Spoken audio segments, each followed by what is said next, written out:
Hi there, Scorpio, and welcome back to Star-Lord is Tarot.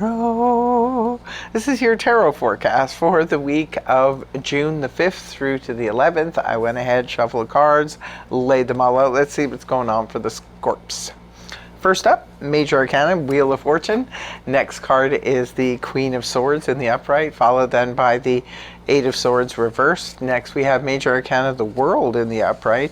And lastly, we have the Seven of Cups upright. So for your overall energy, Scorpio, you have the Wheel of Fortune in the upright position. Not bad, especially to have as an overall. Could be overall this week. You are going to be in the right place at the right time. A lucky break could be, or several sometimes when it's an overall energy, it could be several lucky breaks. Aren't you lucky? Aren't you the lucky one? It could be that lucky breaks just sort of land in your lap this week. Could be opportunities that just come out of nowhere and all of a sudden, poof, there they are.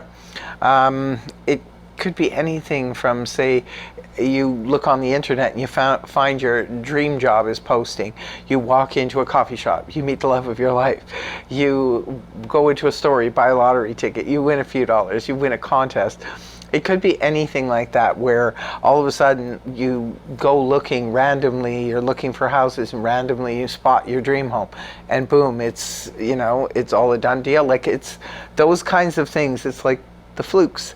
But are they really flukes? Because I do believe when we get out of our own way and we stop introducing resistance into our reality, this is exactly what happens. We start moving with the energies of the universe instead of pushing against, which allows the natural flow of life. And when we're in the natural flow, beautiful, wonderful opportunities can just pop up there for you. So, nice energy. Right at the beginning of the week, you have the Queen of Swords in the upright position. It is a court card, could be representing a person. If it's representing a person, this is air energy, Gemini, Libra, Aquarius, Sun, Moon, or Rising. Now, and Queen of Swords could be, for some of you, perhaps this is a love interest. This could be your significant other.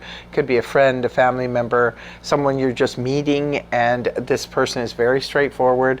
The Queen of Swords does not mince their words. They're interested in the truth, the whole truth, and they're also the kind of people who leave emotions out of it when they're speaking. So, you know, don't expect to get a big emotional rise out of them because that's not what they're engaging in conversation for. So it could be a straightforward conversation you're having with someone. It can also be you yourself, Scorpio, embodying the energies of the Queen of Swords. Maybe you have something important to relay and you are just speaking your truth. You're putting it out there. Next card up is interesting because we have the Eight of Swords in the reverse position, indicating a release.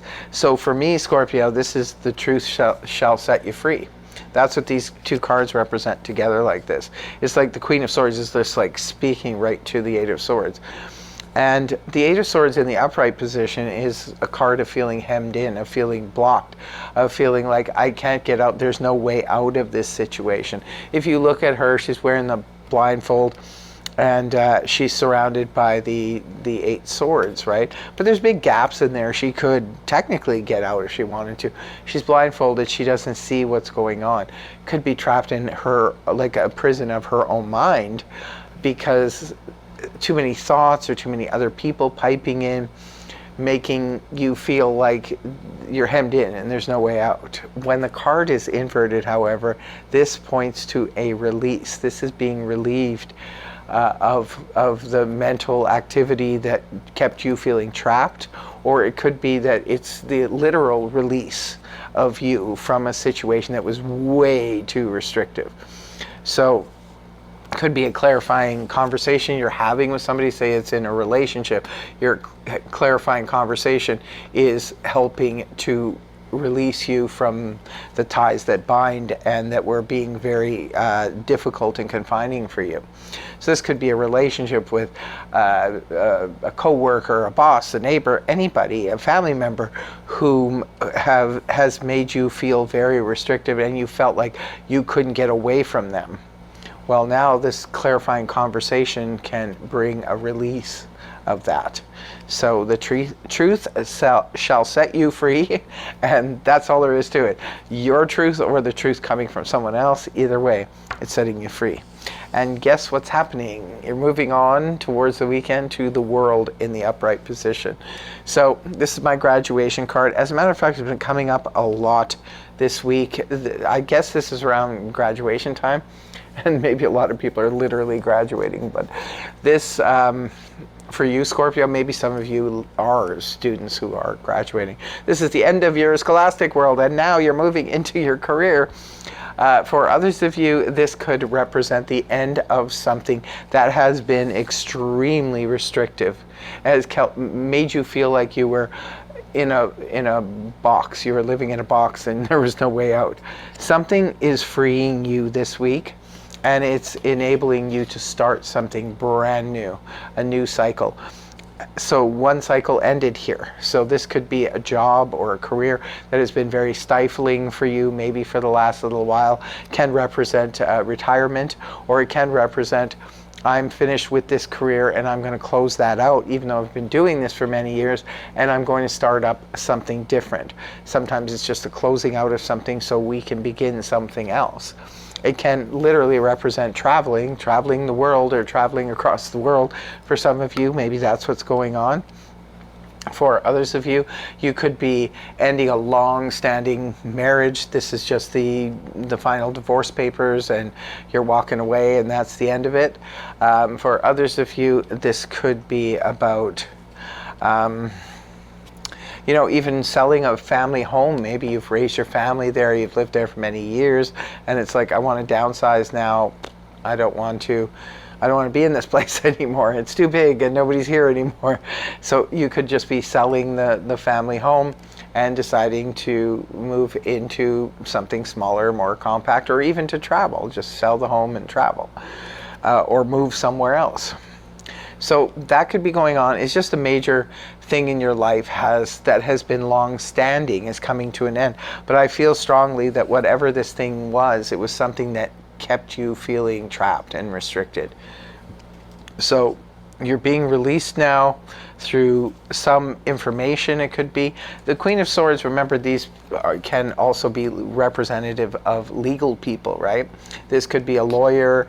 Maybe there's finally some news coming down that you've waited for a long time, and this could be a legal matter, and it's setting you free. This could also be a surgical matter, because the swords people represent surgeons, military people, legal people, so it could be something like that. Maybe that's really significant to some of you, but yeah, whatever it is, it's been long-standing and it's been debilitating to you for some reason, and it's finally being released. And it's something big, it's not something small, because the world wouldn't be here if it was just something small. And then as you're being released from something, look at this. You have the Seven of Cups in the upright position, which is a card that represents lots of options, lots of opportunities. So you can move forward now that you're no longer chained to something. For a lot of you, it's probably a job or a career situation, but it could be anything, right? I mean, even if it was a very restrictive relationship, it's like, boom, now you have all these other options to date other people. If it was a career, it's like now you have other options and other places to work. But you have to go through this with a fine-tooth comb. The thing about the Seven of Cups is it's very Neptunian energy, very confusing. So really, really be careful with that. Scorpios are usually pretty careful when making decisions, because some of those options are not really feasible or even likely to bring you to a good place. So that's what I have for you, my dear Scorps. I really hope the reading helped you. If it did, please feel free to like, share, and subscribe. Share it far and wide. And I will see you again next week. Thanks for joining me. Have a fabulous week. Bye-bye for now. Much love. Namaste.